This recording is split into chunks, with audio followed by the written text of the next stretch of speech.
Sewer उबल रहे हैं। जब सीवर की सफाई नहीं होगी 6 महीने साल भर, तो उसका हाल क्या होगा आप जान सकते हैं। तो प्रॉपर तरीके से जब आम आदमी पार्टी की सरकार चल रही है दिल्ली के अंदर, एक तरफ बीजेपी की सरकार चल रही है, तो दोनों सरकारों में देखिए कितना फर्क है। हमने सरकार में हमने एजुकेशन अच्छा करा, हमने हेल्थ में अच्छा करा, हमने बिजली दी, पानी दी, महिलाओं को बसों में मुफ्त सफर करने का वो दिया। जी जी।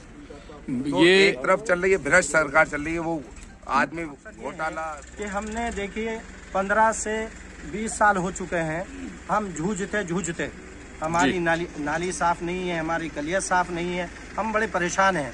उलमाए किराम, उलमाए मदारिस को जो है बिल्कुल पीछे डाल दिया जाता है, ढकेल दिया जाता है, उनकी कोई सुनवाई नहीं होती है। हम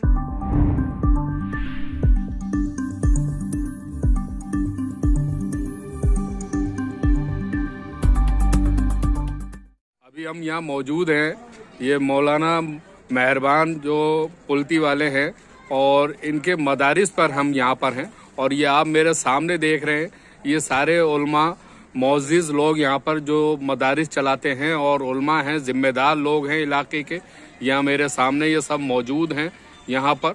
और आज ये एक यहाँ पर मीटिंग रखी गई मेहरबान साहब के मदरसे पे, और ये आरिफ साहब भी यहाँ पर आ गए हैं जो आम आदमी पार्टी से हैं, जो इलेक्शन लड़ने जा रहे हैं। क्या ख्याल है आपका, क्या ये मीटिंग में क्या रहा और क्यों, किस लिए जोड़ी गई? अस्सलामु अलैकुम व रहमतुल्लाह, नहमदुहु व नुसल्ली अला रसूलिहिल करीम, अम्मा बाद।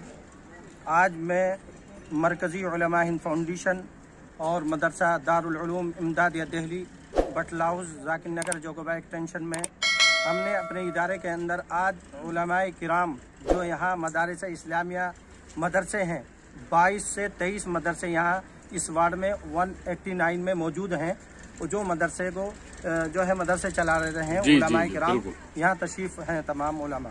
और उन इदारों के जो महतमी में हैं वो यहाँ सब मौजूद हैं, कारी रियाज हैं, और जो है फलाउल मुस्लिमीन के हैं मौलाना नसीम साहब हैं, तालीमुल कुरान के मौलाना तालिब साहब हैं। तमाम यहाँ मदारिस इस्लामिया को हमने जोड़ा है। और इस जोड़ने का मकसद ये है कि हमने देखिए 15 से 20 साल हो चुके हैं, हम जूझते हमारी नाली साफ नहीं है, हमारी गलियाँ साफ नहीं है, हम बड़े परेशान हैं। उलमाए किराम, उलमाए मदारिस को जो है बिल्कुल पीछे डाल दिया जाता है, ढकेल दिया जाता है, उनकी कोई सुनवाई नहीं होती है। हमने ये कोशिश की है इस बार कि हम इंशाल्लाह उलमा की मीटिंग को यहाँ आज बुलाया गया है, ये मशवरा हुआ है कि हम ऐसा नुमाइंदा चुनें जो हमारी आवाम को, हमारे मदारिस इस्लामिया को फलाह बहबूदी के लिए, कामयाबी के लिए चुनने का पूरा हक भी है, जी, तरक्की के गामजन की तरफ ले जाए। और मौजूदा MLA साहब अमानतुल्लाह ने इस मुहिम में पहल की है, हमें बड़ी खुशी है। मेरी उनसे कई बार मुलाकात हुई और यहाँ पर जो है जब वो रास्ता बन रहा था उसमें भी आए थे। मैंने उनसे एक दरख्वास्त रखी थी कि आप तमाम दिल्ली के वक्फ बोर्ड के चेयरमैन हैं, उन्होंने आइमा मसाजिद को जो है इमाम हैं मसाजिदों के, उनको जो है तनख्वाह दे रहे हैं, बहुत अच्छी बात है। मैंने उनसे एक छोटी सी दरख्वास्त ये रखी है अपने उलमाए मदारिस से भी और उनसे भी रखी थी कि जितने भी यहाँ मदरसे हैं और उन मदरसों में जो बच्चे पढ़ते हैं वो बच्चे जो है माशाल्लाह यहाँ से लेकर पूरे हिंदुस्तान, पूरी दुनिया में जाते हैं। कोई मदरस से होता है, कोई जो है महतमीम होता है, कोई इमाम होता है, वो मदरसे से ही निकलते हैं। जब आप तनख्वाहें इमाम को दे रहे हैं, हमें भी तनख्वाहें दी जाएँ। तो माशाल्लाह उन्होंने लब्बैक कह दिया था, इस बात पे मुझे बड़ी खुशी है और वो इस इलाके में काम भी कर रहे हैं। दूसरी बात अहम यह है, अमानतुल्लाह साहब एक पढ़ी लिखी फैमिली से ताल्लुक़ रखते हैं, बहुत अच्छे नेक इंसान हैं, बहुत अच्छा काम भी किया है उन्होंने और काम कर रहे हैं। हमारी गलियां जो सड़ रही थी सीवर के उबलते हुए, आज अल्हम्दुलिल्लाह जो है गलियां सब बन गई हैं। परेशानी के बाद जो है आसानी होती है और अल्लाह ने वो इसको नज़ारा दे दिया है। इस वक्त नुमाइंदे हमने जो मशवरा किया है उलमाए मदारिस ने, यहाँ आरिफ साहब मौजूद हैं, हम तमाम इमाम जो वार्ड नंबर 189 के आइम्मा हजरात इमाम हैं, इंशाल्लाह इस महीने के आखिर तक हम जो है बड़ी मीटिंग कर रहे हैं जिसमें दारुल देवबंद के उलमा भी आएंगे और हिंदुस्तान के अलग अलग सूबों से यहाँ तशरीफ़ लाएंगे। एक प्रोग्राम होगा, उस प्रोग्राम में इंशाल्लाह हम भरपूर कोशिश ये करेंगे ऐसा नुमाइंदा चुना जाए जो हमारे इलाके को फलाह व बहबूदी के लिए कामयाब हो सके। बिल्कुल, इसलिए हमने ये मीटिंग करी है इंशाल्लाह। और उलमा में से कोई कहना चाहेगा, बोलना चाहेगा? फरियाद से कुछ अगर बोलना चाहें जी बताइए। फरियाद साहब बहुत हमारे जिम्मेदार हैं। मौलाना ताज साहब हैं और ये अबुल कलाम आजाद फाउंडेशन चलाते हैं। मौलाना ताज साहब कुछ कहेंगे आप? ये ओखला हाजी कॉलोनी से हैं और इनके 2 ट्रस्ट भी चल रहे हैं तंजीम के। हमारी मरकजी उलमा फाउंडेशन के सदर भी हैं माशाल्लाह। जी बताइए। मौलाना ने सब कुछ बदला दिया। तो इरादा नेक हैं आपके? हाँ, इरादा नेक है इंशाल्लाह। इनके इरादे के साथी हैं, जैसे इन्होंने मुहिम तैयार की है। जी जी। और प्रोग्राम बदलाया, बहुत अच्छा नेक प्रोग्राम है।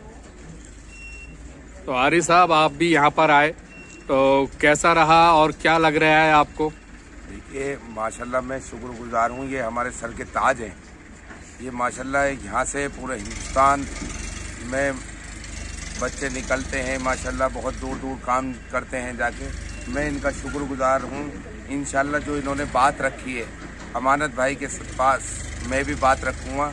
जो हम बोर्ड से इमामों को मौजिनों को सैलरी दे रहे हैं, हदिया दे रहे हैं, इंशाल्लाह इन लोगों के लिए भी हदिया का इंतजाम कराया जाएगा इंशाल्लाह। अच्छा मैं एक चीज़ पूछना चाहूँगा यहीं पे, और ये माशाल्लाह सारे उल्मा भी यहाँ पर मौजूद हैं। अभी कुछ टाइम पहले काफ़ी टाइम से सैलरी नहीं मिल पा रही थी उल्माओं की, क्यों नहीं मिल पा रही थी, क्या वजह थी? देखिए आगे पीछे हो जाता है। अभी तकरीबन 8-9 महीने से सैलरी नहीं मिली थी। सबको चेक बना के, किसी का 2 लाख का चेक बना, किसी का 1.5 लाख का चेक बना, किसी का 2.25 लाख रुपए का चेक बना। इंशाल्लाह सबको तनख्वाह जब से अमानत भाई ने करा है सबको तनख्वाह मिल रही है माशाल्लाह।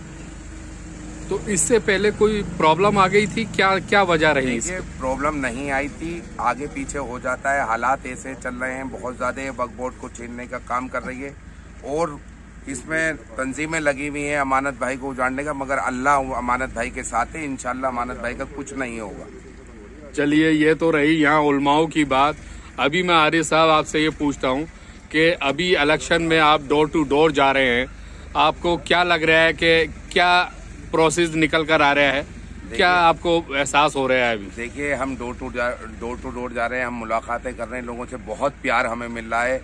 मैं इन 189 की आवाम का इंशाल्लाह जब मैं जीत कर आऊँगा तो इनके साथ 5 साल कंधे से कंधा मिलाकर चलूँगा। इनकी जो भी कोई परेशानी होगी, सफाई की होगी, सीवर की होगी, लाइट की होगी, जो भी और परेशानी होंगी इंशाल्लाह उसको पूरे करूँगा। आगे जब 5 साल के बाद आऊँगा तो ये सब एक लहर होगी इंशाल्लाह। एक सवाल और मेरा, एक तरफ कांग्रेस से 3 बार जीते हुए शोएब दानिश, जो नाजिया दानिश को टिकट मिला है, और एक तरफ लड्डन कौसर इमाम सिद्दीकी उर्फ लड्डन, और एक तरफ जो है भाजपा है जहां भाजपा से लता चौहान है। तो इनमें से किस पार्टी से आपकी टक्कर आप समझते हैं कि रह सकती है? देखिए हमारी टक्कर किसी से नहीं है। आपको पता है पूरी दिल्ली से कांग्रेस खत्म हो चुकी है। बीजेपी को भी सफाया करने का काम हम कर रहे हैं। आप देखेंगे एमसीडी के अंदर 250 में से तकरीबन 230 सीट हमारी आ रही है। 200 सीट आपकी आ रही है? 230 सीट आ रही है। और बताइए, और अगर आप इलेक्शन में जीत कर आते हैं तो नया काम यहाँ पब्लिक के लिए और यहाँ इलाके के लिए क्या लेकर आएंगे? देखिए इलाके के अंदर बहुत बड़ी प्रॉब्लम है। गली गली में कूड़े के अंबार लगे हुए हैं, सीवर उबल रहे हैं। जब सीवर की सफाई नहीं होगी 6 महीने साल भर तो उसका हाल क्या होगा आप जान सकते हैं। तो प्रॉपर तरीके से जब आम आदमी पार्टी की सरकार चल रही है दिल्ली के अंदर, एक तरफ बीजेपी की सरकार चल रही है, तो दोनों सरकारों में देखिए कितना फर्क है। हमने सरकार में हमने एजुकेशन अच्छा करा, हमने हेल्थ में अच्छा करा, हमने बिजली दी, पानी दी, महिलाओं को बसों में मुफ्त सफर करने का वो दिया। जी जी। तो ये एक तरफ चल रही है भ्रष्ट सरकार चल रही है, वो आदमी इंशाल्लाह ये 6 महीने के अंदर देखेंगे पूरा सारी चीजें हम दूर कर देंगे।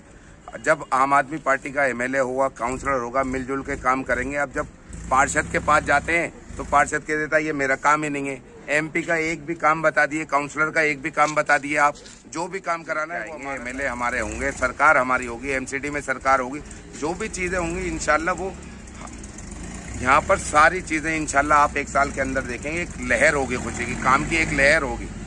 चलिए ये थे यहाँ उल्मा, सारे उल्मा जो जिम्मेदार लोग हैं यहाँ पे कारी मेहरबान साहब के मदरसे पे, मदारिस पे, यहाँ पर सब ये उल्मा जितने भी हैं सब अपने अपने मदरसे से यहाँ पर इकट्ठे हैं। और आरिफ साहब जो प्रत्याशी हैं यहाँ आम आदमी पार्टी से, वो भी मौजूद हैं यहाँ पर। हमारी बातचीत हुई इसी को लेके, इलाके के बारे में, और कई बातें हुई हैं। इसी के साथ मैं अहमद, ज़ियान न्यूज़ एक्सप्रेस, दिल्ली जामिया नगर।